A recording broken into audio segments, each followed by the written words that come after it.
నమస్తే welcome to our channel నేను సిరి darling Prabhas తాజాగా నటించిన కల్కి సినిమా ఈ శుక్రవారం థియేటర్స్ లో గ్రాండ్ రిలీజ్ అయింది తెలంగాణ ఆంధ్రలో టికెట్ల ధరలపై కూడా ఓ క్లారిటీ వచ్చింది వీటన్నిటితో పాటు కల్కి ఓటీటీ వివరాల గురించి కూడా ఓ వార్త వైరల్ అవుతుంది ఎప్పుడు ప్రసారం చేయాలనేది ముందుగా ఓ ఒప్పందం చేసుకున్నారట ఓటీటీ కల్చర్ పెరిగిన తర్వాత థియేటర్స్ లో విడుదలైన సినిమాలు నెల రోజుల్లోనే ఓటీటీకి వస్తున్నాయి కొన్నిసార్లు అయితే ఆ సినిమా రిలీజ్ అయిన 1 లేదా 2 వారాల్లోనే ఓటీటీలోకి వచ్చేస్తుంది ఒకేసారి భారీ బడ్జెట్ సినిమాల విషయంలోనూ ఇలాగే జరుగుతుంది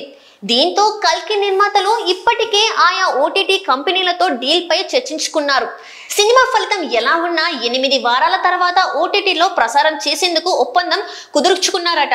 ఇక కల్కి సినిమా దక్షిణాది భాషల హక్కులను అమెజాన్ ప్రైమ్ కొనుగోలు చేయగా హిందీ హక్కులను నెట్ఫ్లిక్స్ విక్రయించినట్టు తెలుస్తుంది అయితే 8 వారాల గ్యాప్ ఇవ్వడం ఈ సినిమాకు మంచిదే అని చెప్పవచ్చు దీనికి కారణంగా ఓటీటీ విడుదల కోసం వేచి ఉండకుండా ఆసక్తి ఉన్నవారు థియేటర్స్ కి వెళ్ళి ఎక్స్పీరియన్స్ చేయాలా లేదా ఓటీటీకి వచ్చే వరకు వెయిట్ చేయాలి